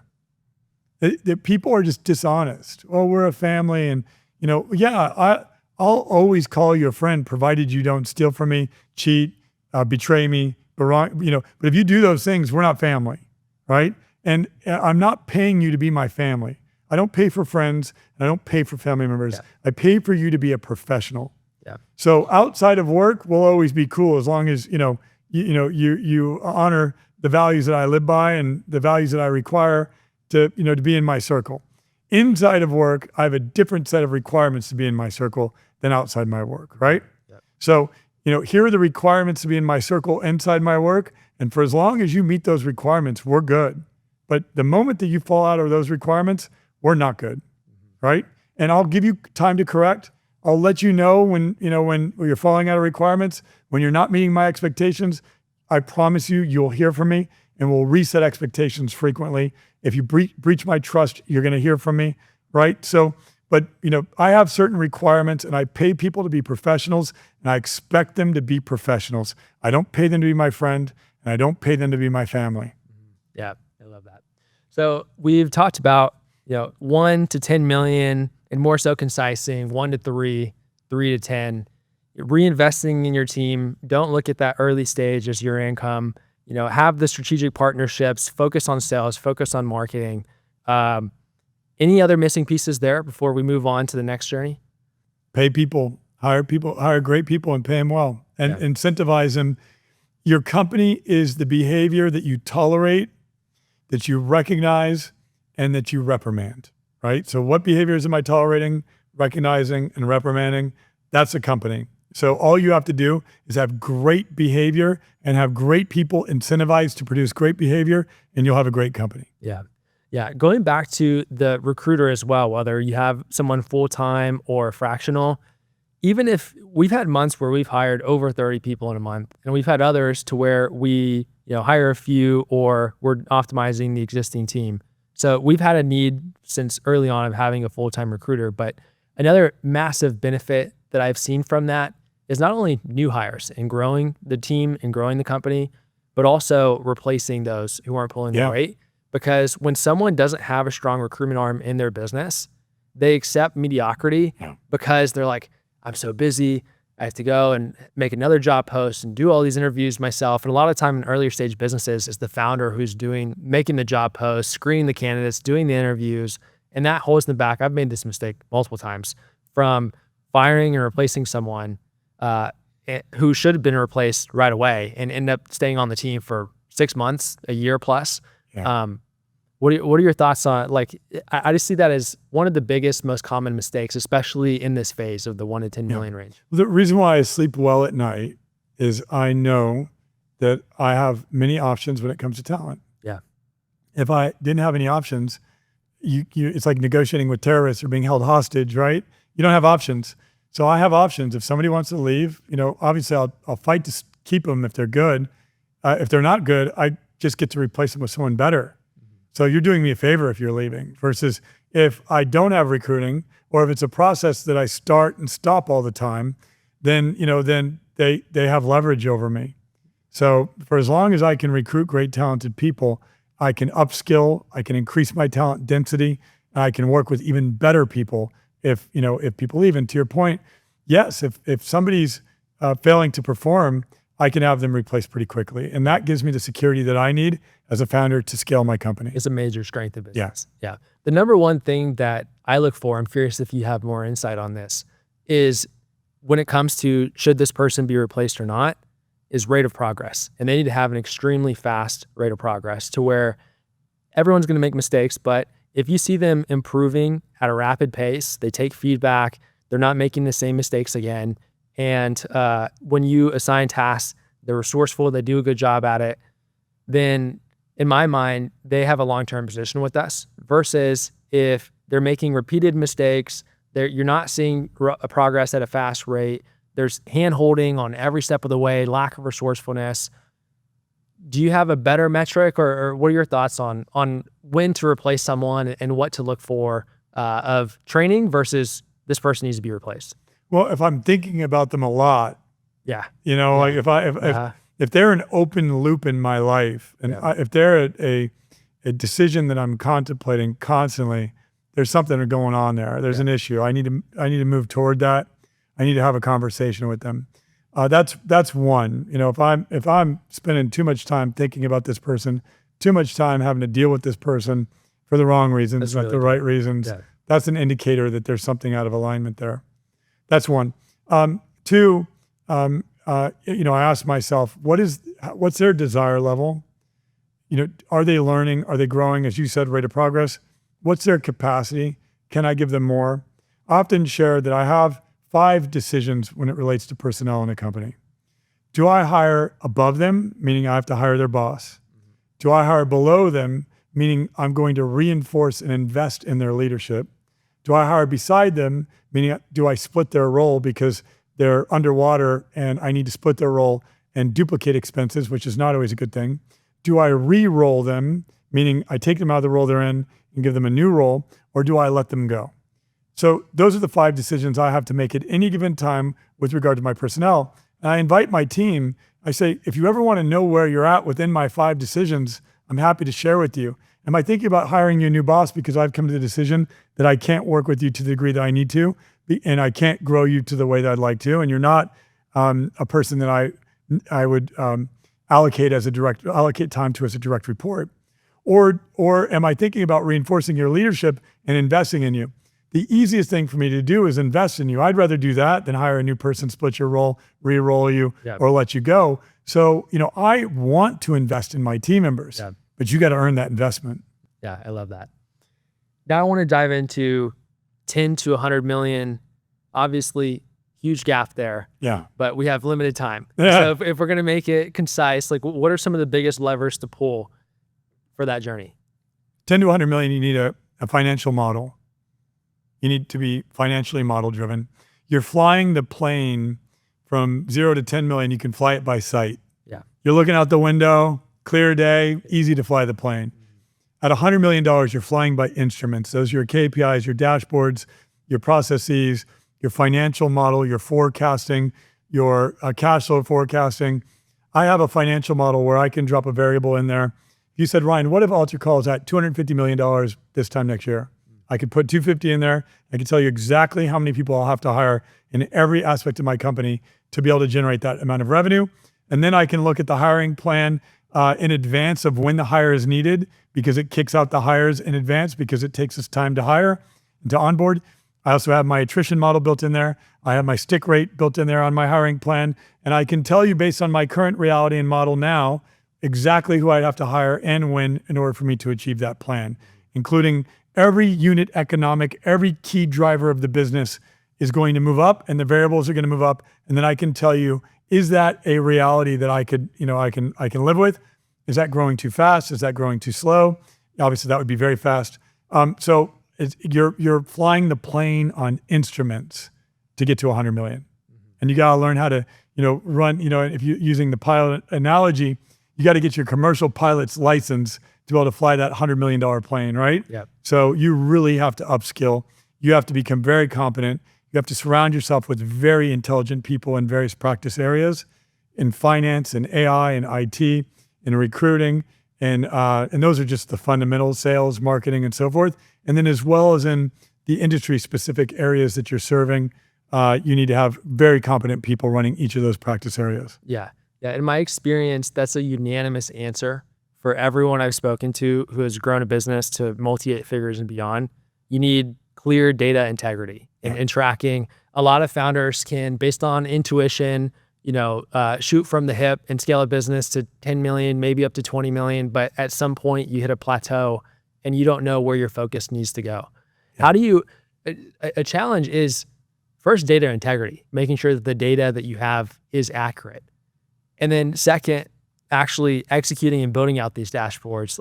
Are there some key hires that you've made and like what are the titles of those positions? Like when someone's in that stage, how do you start to take those steps to make that happen? I because I knew I was building $1 billion company, I hired in advance everyone I possibly could before I needed them. I build capacity before I need it. I don't want to build it after I need it because you'll never scale if you're building in arrears. You have to build in advance to scale. So I built out my IT department. I have an IT department of very talented PhDs and data scientists in the subject of AI and data science. A team of about 9 engineers right now, and they're brilliant. I built that team in way in advance of us scaling to 100 million. I'm very engineering centric in the way I build companies. And so I have that team in place. I brought on my marketing team. Last year around this time, I started investing in very talented marketing people. Every week we're iterating on our dashboards. I have my financial operations team. I have a couple people in that area of the business building financial models, cash flow models, making sure to, keep that tight, running my payroll. My financial discipline is very strong. I'm building that capacity at all times in advance of when I need it. I'm never building it in arrears of when I need it. when it comes to your data scientists, the people software engineers, very savvy AI who are building these dashboards and these models for you, are you sourcing overseas? Have you found like some talent pools out there that have really been successful for you? Or Yeah, I like to hire U.S. talent that will lead overseas talent. yeah, I like to have people that are going to be up the same hours as I am, yep, speaking the same language, living in the same problem set that I am. You have to live in the problem. So my CTO right now, I could call him up 24 hours a day, 7 days a week, and I could say, let's go to war. And I love this guy, and we'll go to war together. And I'll go to war with him. God willing, he's a young man. For the next 50 years, we'll be going to war, building the best business we possibly can together. So I need soulmates in my business. I have my financial soulmate. I have my technology soulmate. I have my sales soulmate, my marketing soulmate, my coaching soulmate. These are people that I'm connected to, that I care about, that I need. I have a team in place. So it took me a while to build the team that I have now. And there's some key hires that I need to round out the team with, but I have largely the foundational team built to get us to $200 million. Yeah. Yeah, we've gotten to the point to where we now have department heads for all of our divisions and directors, and all of my direct reports are directors and department heads, and it's the most fun phase of business that I've been in. Yeah, it starts to, when you go back to people, business owners hating to manage people and hating to manage teams. One, it's they have the wrong people. Two, in my experience, they're not the proper leader. And three, they haven't scaled to have true executives and directors who are their direct reports yet, which is where it gets really fun. Yeah, a lot of entrepreneurs come to me because I do free coaching calls with entrepreneurs. It's the way I get to meet great entrepreneurs. And a lot of them come to me and they'll say, I'm running a $20 million company. Why would I want to have a $100 million company? It seems like more work, more pain. It's much more fun running a $100 million company than it is running a $10 million company. $10 million, you might be making a little bit of money. You got a whole lot of problems at 10 million. At 100 million, you have great, competent executives. You get to do meaningful work. You get to be in awe of the brilliance that you're surrounded by, provided you attract great talent, you pay them well, of course, and you have a great culture. Yeah. At $100 million, it's a lot of fun. Like you can wake up and say, let's go buy a company today and work on fun projects. Or you can wake up and say, let's re-engineer, a new app or a new processor. Let's scale, let's do this, let's do that. You can't do that when you're running a $10 million company. You're much more constrained at 10 million on a talent level than you are at, say, 100 million. I can imagine. I think it's a silly question. Why should I go to 100? Like, why would you not? Yeah, well, they think that it does come with more stress. If you don't have the means to carry the burden of that size of team and that size of responsibility, it will bury you literally in stress. So you have to rise to the occasion. Most people don't realize that you can grow your ability to handle the stress if you have the right spiritual practices and personal growth practices and mindset and philosophy in place. You will grow your vessel in advance of your business. So it doesn't become more stressful as it gets bigger. It actually becomes less stressful as it gets bigger. But if you're trying to grow your vessel in arrears of your business, it's very stressful. So you want to grow in advance of your business. That's why, I have 5 coaches that I work with on a weekly basis to grow me in advance of my business. I love that. It's a really great take. With the having clear dashboards, data for this journey of scale, it's also very easy to be overwhelmed by data. And I've heard some, like what we do is we have a CEO dashboard that we look at every week and then ongoing through the week as well. And we have 3 main KPIs per department to keep more simplicity of what we found to be the most important gauges on the optics. How do you approach? Do you have a structure around, what is really important to look at? Because there are so many data points that you could be paying attention to in your business. So how do you simplify that? Well, I look at the overall health of the business, but then I have great people running their respective areas. So I'm not, paying too much attention to those areas. We review them on a weekly basis. And so on a weekly basis, I touch on every area of the business. on a daily basis, I'm looking at the areas that matter the most. So where's the biggest problem in the company, or where's the biggest opportunity? And every day I'm working in those areas. It could be argued that focus is the most important part of scaling a business to any target that you have. How do you decide what to focus on? Well, the initiatives that are already underway that have yet to be fully executed and implemented are number one. The business that you're in today should get 80% of the focus. 20% should go into the business that you're building. So what business am I building for tomorrow, for next year, new products, new team, new markets, new countries, whatever. That's the business I'm building. The business I'm in today should always have 80% of my focus. I love that. And a lot of founders get that wrong. They start getting good and then they put 80% of their focus in the business that they're building. And then the business that they're in today falls apart. Yeah. I see that happen all the time. Yeah. How do you know if you are solving the biggest problem? The biggest problem is generally tied to revenue or profitability. So I like to assign a business value to everything that I do. Every problem has a value to it. So is this a $100,000 problem, $500,000 problem, $5 million problem, or the equivalent of an opportunity? And then I look at the resource requirements and the time requirements to obtain the value, and I go after the lowest hanging fruit first. The highest value with the least resource requirements in the least amount of time. So that's how I rank my priorities. I'm capturing business value every day, and I'm capturing the easiest business value to capture every day.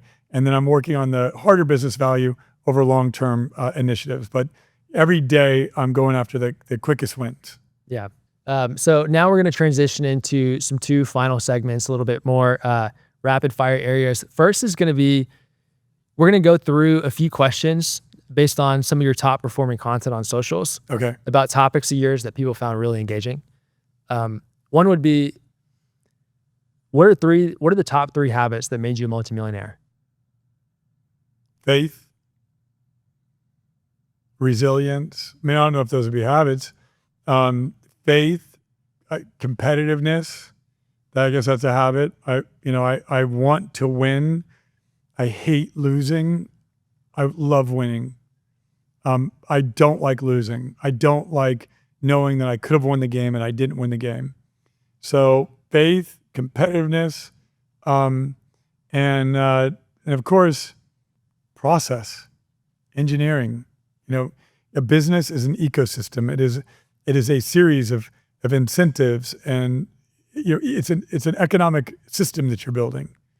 And so I'm always engineering and improving my systems. Yeah.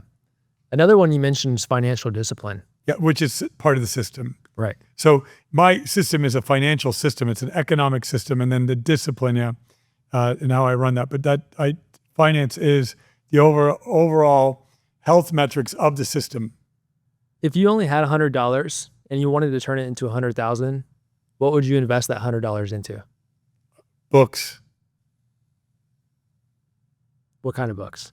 Business books. I've read every business book I get my hands on. And a book is a more disciplined way of consuming content, by the way, than going on YouTube. Yeah. I like YouTube. I like watching stuff too.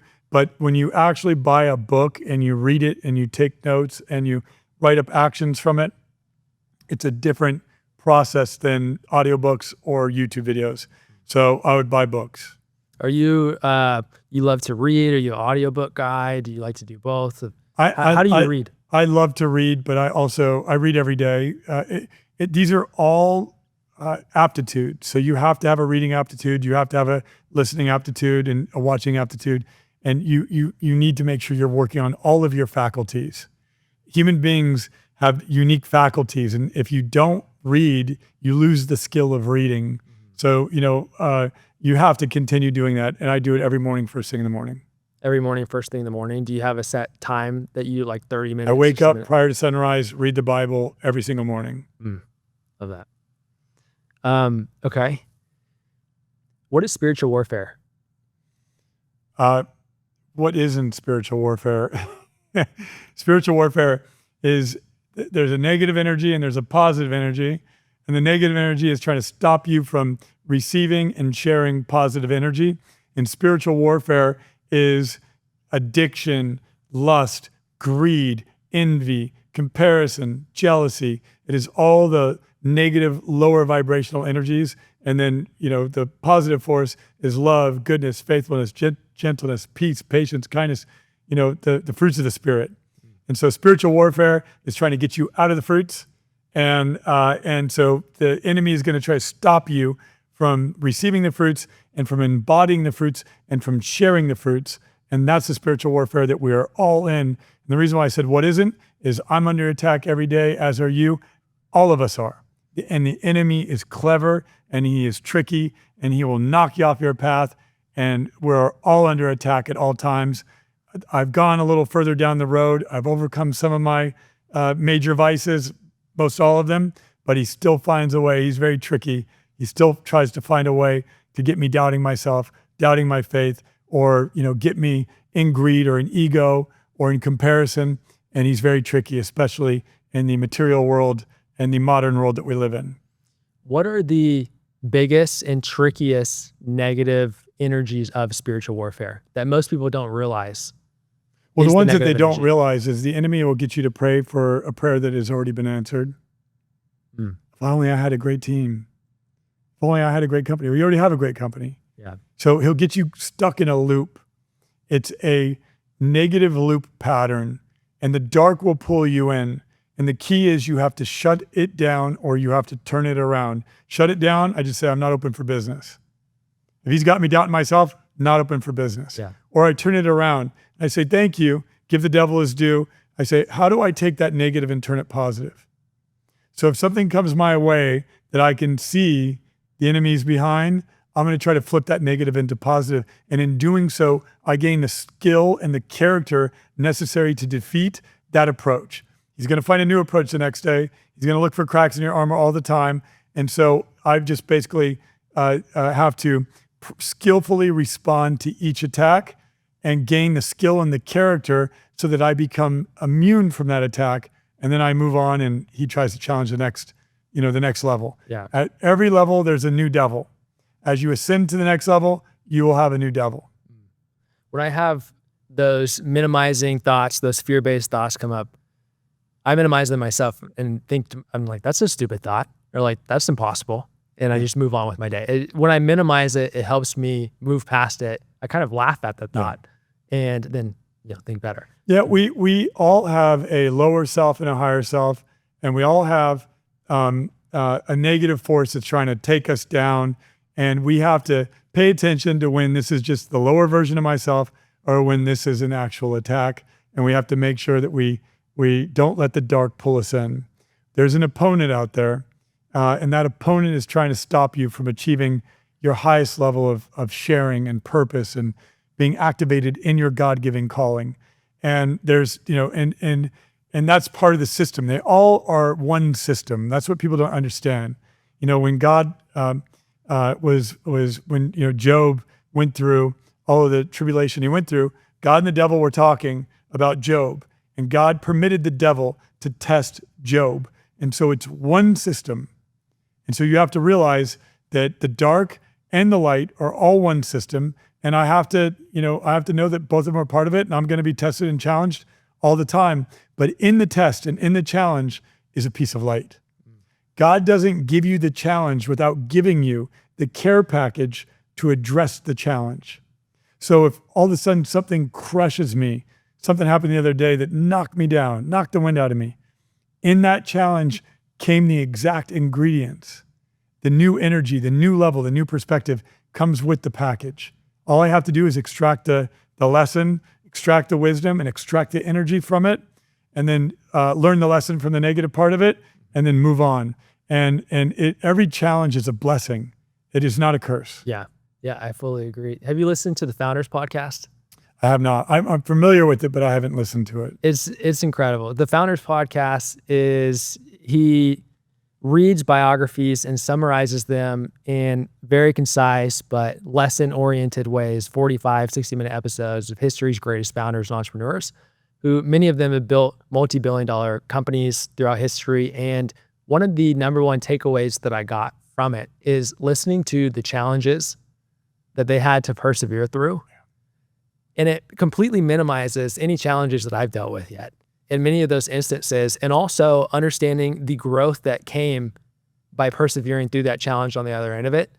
And a lot of them have learned to get excited about challenge. And that was one of the biggest lessons and takeaways that I had as well. Is now when I see a challenge, I get excited for the opportunity to grow from it, for the opportunity of the lesson that's going to come. And I know that every time that you push through, you're in a much better spot on the other end.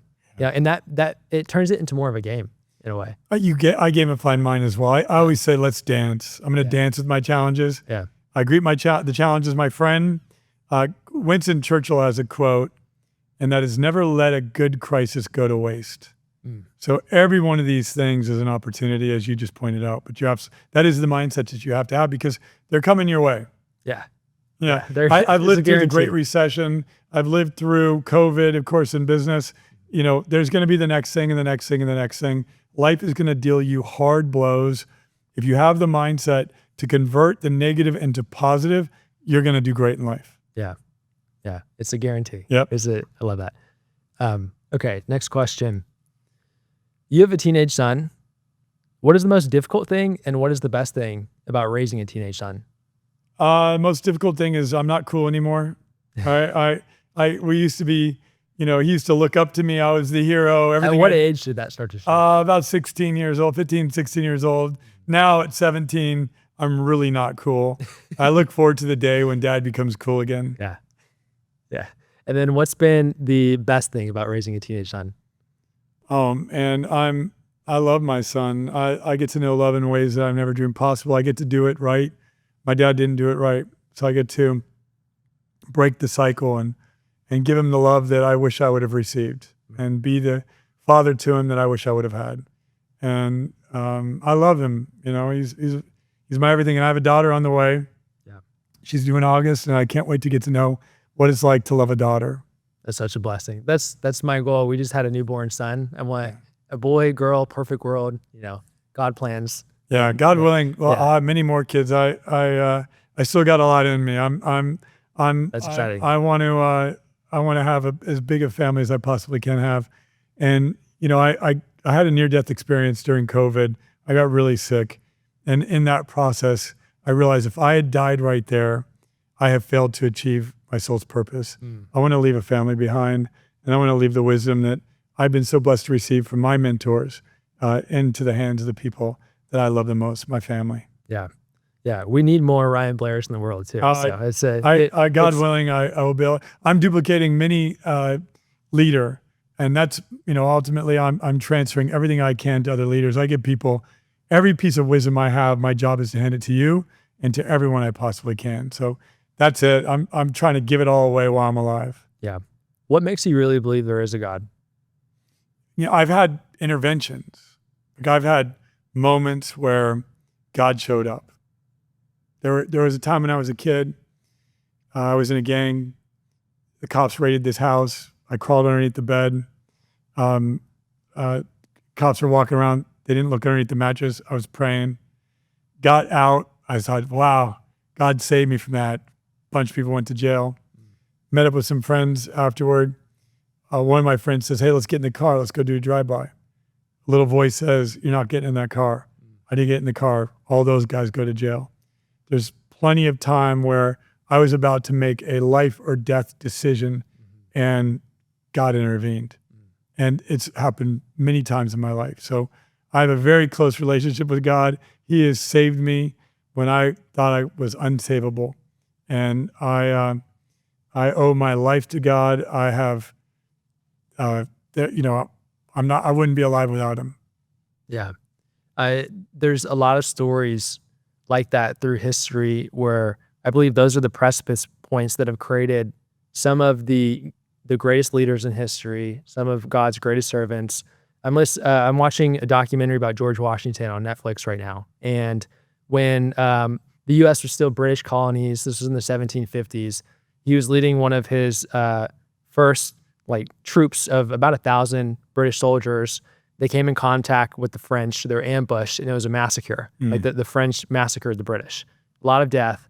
Every commander that was a part of the troops was killed or injured, except for George Washington. He had like 4 bullet holes through his, they had like a cape on the clothing that they would wear, but he was unscathed and unbruised. And he felt that that was divine intervention and that God helped him and he was called for a bigger purpose. And that led a lot of the decisions that he made from then on in his life. Yeah. And you hear a lot of stories like that. It's Our founding fathers, many of them were deeply rooted in their faith, and that's why we have such a great country.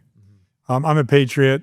I want to support our country to the best of my ability because of the faith that founded our country. Okay. And now we have our final 5 closing questions. So first, what's been the most impactful tactical move that you've implemented in your business this year? This year? Yeah. I'd just say working with my leadership, working hand in hand with my leadership every single day. Now it's a matter of me working with them, problem solving with them, prioritizing with them, working hand in hand every day.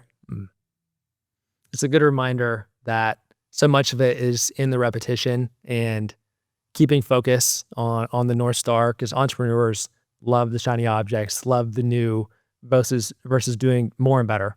What's in front of them that's already working. Yeah. Making incremental progress in each of my leaders' practice areas is what has been the biggest game changer this year. We have a working business model. It's scaling. It's providing a lot of value to our customers. We just need to get better at our core business. Every day, get better at the core business. Get better at the core. Mm-hmm. Love it. What's your favorite sales technique that has made you the most money in your career? Asking for the order. In fundraising, I've raised hundreds of millions of dollars fundraising. And, there's nothing more exhilarating than sitting across the table from a very sophisticated person and having them give you $10 million. Yeah. And that's high ticket. A lot of people on high ticket, they don't know what real high ticket is. High ticket. It's not 10,000. Yeah. High ticket is not 10,000. High ticket is 10 million. Yeah. And that's a lot of fun. So just asking for the close. Well, you have to do the entire process, but the part where you have enough conviction to look a person across the eyes or across the table and say in the eyes, I want you to give me $10 million to do this. And then you shut up and you wait for the response. And sometimes they say yes. And when they do, there's nothing like it. Yeah. Keyword you said is conviction as well. This underlying trait amongst the most successful salespeople. Yes. Well, in fundraising in particular, I have conviction that I'm going to get them a return on that investment, and they have a sense for that. Yeah. What book has impacted your career the most? The Bible. You said that you read the Bible every morning. Yep. Are there specific chapters that you find yourself referring back to the most? I read it linearly, start to finish, in sequence every morning. So I don't read the whole Bible every morning, of course, but it took me 7 months to read it most recently. And every journey where I start out to read, I start all over again at the beginning and I reread it. And every journey could be 7 months, it could be 6 months next time, it could be 9 months, it could be 13. I'm not counting the amount of months. It just depends upon how much I'm called to read in the season I'm in. And I read as much as my cup can hold. And then I set it down and I get to work, from there. But I read it sequentially because I gain new perspective every time I read it. Yeah. So I'm reading it sequentially. I'm not jumping around. I'm reading it the way that it was written. And I read it, a minimum of 1 chapter a day, many days far more than that every day. Yeah. And every time you reread, you're in a different chapter in your own life too. Yeah. And so everything's going to resonate in a different light. Final question for the interview. What's the best piece of advice that you've ever received? Well, the best piece of advice from a book, a mentor, a person I've met. I've gotten thousands of pieces of wonderful advice. The best piece of advice I've ever received was from my mother. She said, "You can do anything that you set your mind to," and she really believed that. She really believed that her crazy son was a juvenile delinquent who went to continuation high school, who was in and out of juvenile hall, had some sort of gifts that he could do something. And she just always would tell me, you can do anything you set your mind to. And that was the foundation of my belief. And I still have that belief to this day.